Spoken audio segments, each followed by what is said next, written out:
I started practicing Toyota Kata with my team during my time first as a production manager at a German power tool manufacturer, way back as part of Mike's research.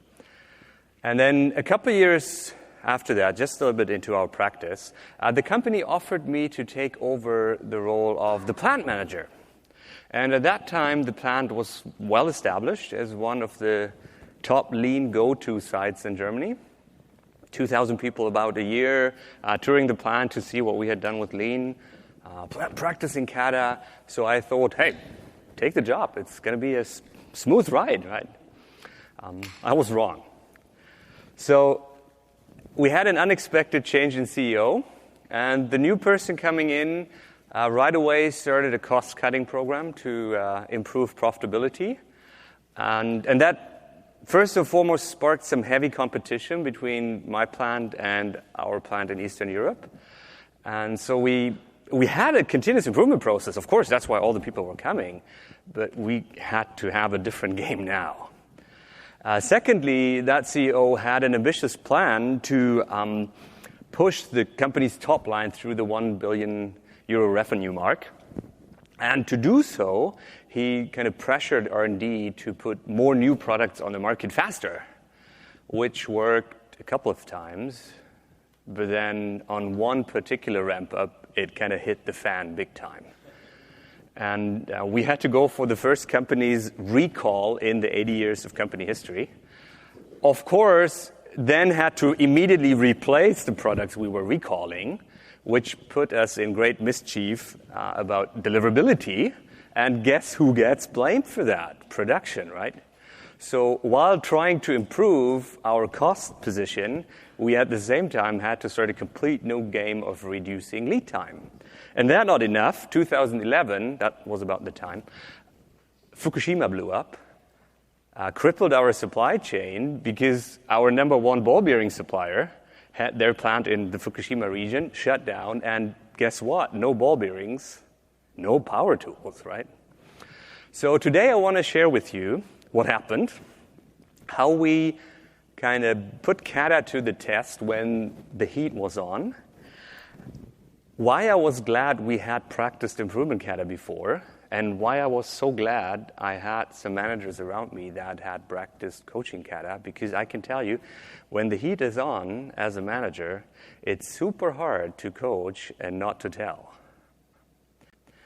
So when all this happened, one of the things I first learned was that in a situation like this, and I think in general, if you want to have high performance, what you need to do is, as Deandra said, align all efforts, align people, and narrow the focus. Focus on the stuff that is super important now to move the needle. The second thing, my second takeaway, was that you have to amp up speed. We were too slow. We needed more speed. And my third takeaway was you have to coach. Now, let's talk about the first thing, align and focus. What I realized was that the outcome targets we were used to deploy just didn't do their job, because numbers didn't help us to align. And quite contradictory, the tougher the outcome targets were, the more misaligned we were, because teams started to sub-optimize for their department targets. A second thing that happened was with these outcome targets, well, clearly they don't give direction, so people, instead of focusing, started more and more initiatives just to frantically meet these outcome targets. So in a situation like this, we really want people to be aligned and focused.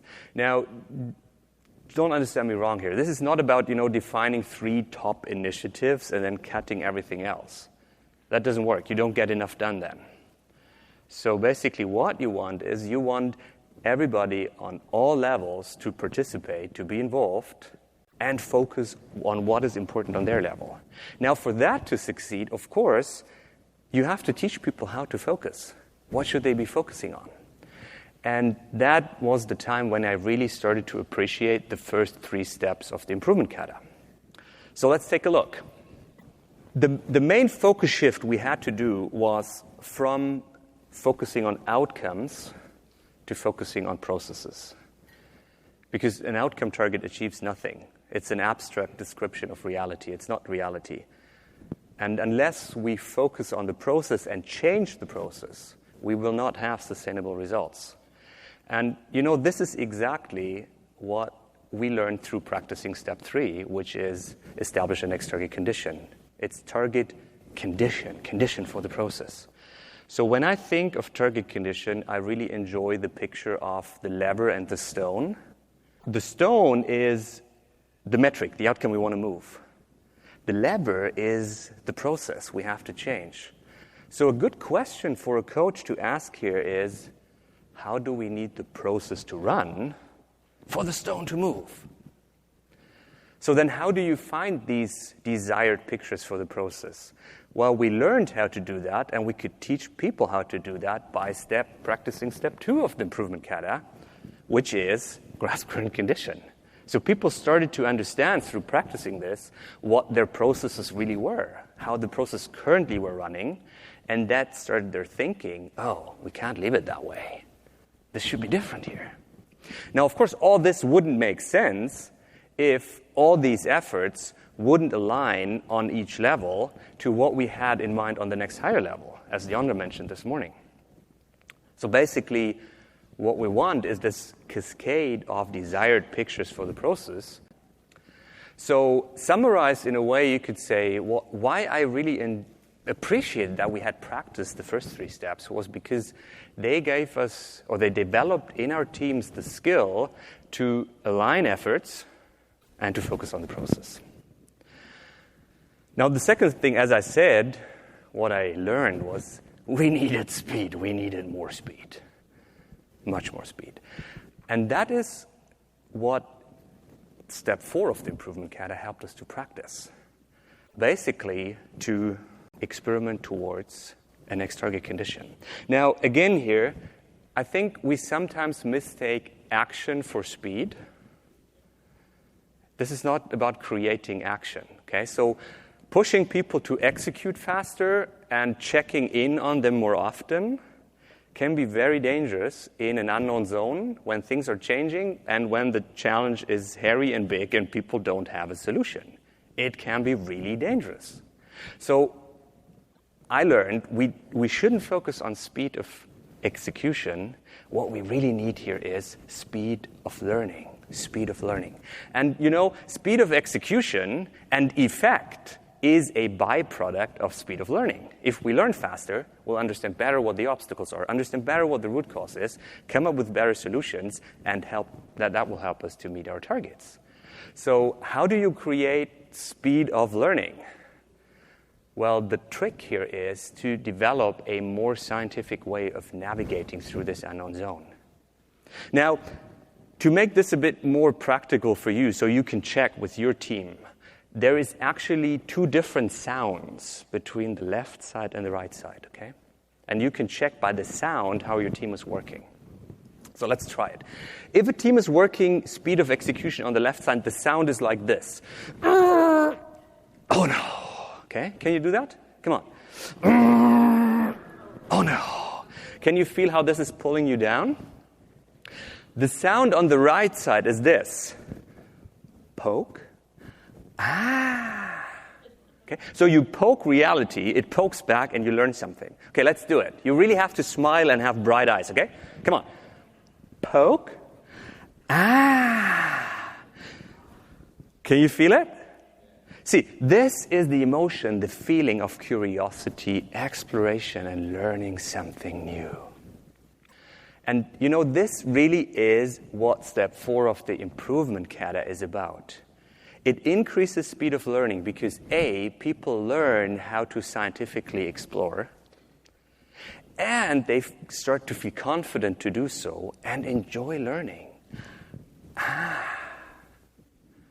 Now, wouldn't it be great if your team was that team, of voyagers scientifically exploring this unknown zone with bright eyes and saying, hey, we don't know, but we'll figure it out. And you know what? I believe your team can do it. They need you, though, as their coach. And that is the third thing I learned during that time. that when the heat is on, we need to develop our people to the next level. And I'm not talking here about sending them to the classroom for training. There's no time for that then. I'm talking about managers coaching there and then when the heat is on. And that is something I find we maybe sometimes misunderstand when practicing improvement in coaching Kata. So last week I talked to a CEO of a European technology company. They've been practicing Kata for several years. They have some really good coaches. The CEO, she said, we've been growing so much over the past 3 years. They're in a high-end technology field. On top of COVID. So we had so many challenges. And I'm really sad we stopped our coaching practice. We just fell behind. Now, I ask you, when do people need a coach? When the sea is calm or when the water is coming overboard? When do people tend to fall for assumption, premature countermeasures? When they are knowing in their known zone, comfort zone, or when they're out there and don't know what to do? When do people need a hand so they don't freak out? When the sun is shining or when there is, the heat is on? Let's not misunderstand that. We're practicing improvement in coaching Kata, and especially coaching Kata as managers and leaders, so we can coach when the heat is on. And, not just any kind of coaching. What we want to do here is coach for a more scientific way of working together to help our teams to focus and align and to explore this unknown zone and to do it with excitement, with curiosity. Of course, that is super hard as a manager because the heat is on you as well. And it's a skill we need to practice. So here's the starter Kata. And most of you probably know it. It's the coaching Kata questions. It's a set of questions we can start with to begin learning how to coach for more scientific thinking. Now, when I show this card, I don't know what your experience is showing this card to other people or to your colleagues or managers. Sometimes people say, what do you mean? Card with questions? You want me to hold this and read it? This is robotic. That's not me. That's not coaching. And that's right. It's not coaching yet. This is a very powerful starter Kata, and it has a secret side effect. Secret side effect. That is the power of the starter Kata. I'll show you. So when you start practicing these questions, your brain will push back on these questions because your brain just reads these questions, okay? This is dumb. This is not me. I'm not going to do it. Now, if you continue practicing these questions, something interesting will happen. Your brain will realize that these questions are, of course, not the whole conversation.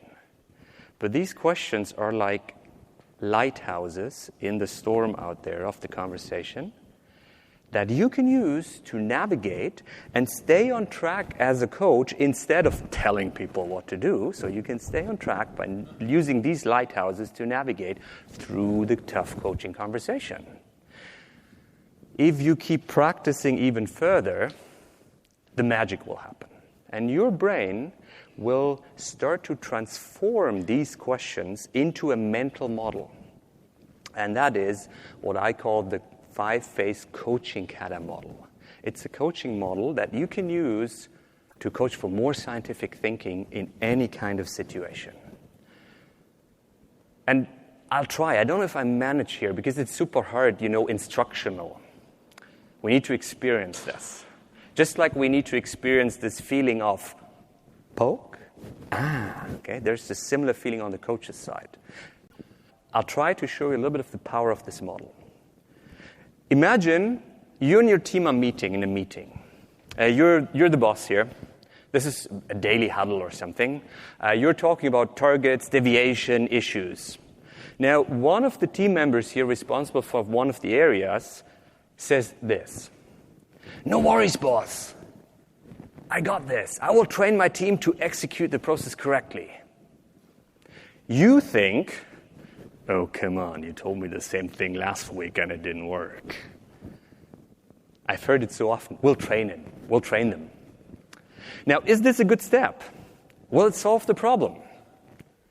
It depends. It depends if it's addressing the root cause, and it depends if this person knows how the process is currently being done, how it should be done, and the person knows how to train people to get there. Now, instead, it's so easy to push back now. This is dumb. You should do something else. Come on. Instead, you could do this. Count to 3. 1, 2, 3. Hold your breath. And then your mind could start to look at this mental coaching model. And here's the trick. So you're in a situation, your team says something, proposes something, and you feel like, no good. Don't push back. Check what phase of the model this other person is in mentally. And in this case, of course, this guy is proposing a step, right? With an expectation. It's a vague step. It's a vague expectation. Don't worry, I'll train them. Everything will be good. White Christmas, world peace. Now, you feel like this is not good, okay? Here's the trick. You just need to go back in your mental model by one phase. So what's the phase before? It's obstacle. And you could ask, hey, so by training your team, what obstacle are you addressing? And that person might say, well, yeah, that they're not doing the process correctly. Okay, so this is a vague obstacle. You go back one more phase, current condition. Oh, okay, so what exactly are they doing in the process that is not correct? I don't know. Oh, hey, cool, don't worry. Time for some, go and see, get the facts, test your ideas by experiment. Before we do some stupid execution here. And with that little step of go back in your mental coaching model, you've just, stepped the pedal to the metal in matters of learning speed. By the way, go back is one of the coaching micro skills we practice in the Kata Dojo. What's the Kata Dojo?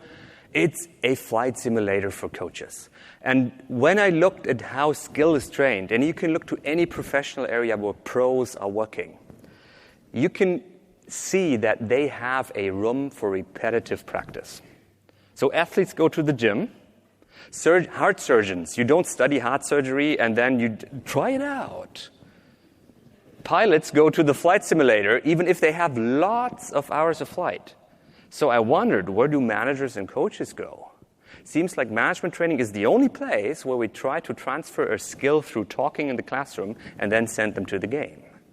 So the Kata Dojo is a safe space for managers and coaches to repetitively practice in a safe space, difficult coaching situations, to learn to build this mental model and the micro skills associated with it. Now, what happened with the story at this company I was working? I won't tell you. It's a cliffhanger. Because I kind of collected all these stories and in the last 2 years put them in a book with my co-author, Jeff Leiker. So if you want to know what happened, you have to go to the Productivity Press stand out there and pre-order the book. Now, how did I know this all was working? Well, in the end, the results, of course. But how did I know? What made me confident on the way where we're making progress? Well, it was how I could see people change and grow when we coached. And I'm just right now, I'm thinking of one particular team leader. She was a very shy lady, young, hardly ever spoke up at work, hated it to present after a workshop. And then after her manager started coaching her, something happened. I was walking through the plant one day with this new CEO. He had a top-notch suit, shiny shoes, a bit misplaced for production. I think he felt it. So together we passed the production line. And this same lady, literally, she nearly jumped at us, grabbed us by the sleeves, pulled us to her line and said, you have to see what we learned this morning from our last experiment. And she started to explain with this big eyes. And I went like, yes. That's what made me confident. And you know what? I really believe your team can do this too. They just need you as a coach. Thank you.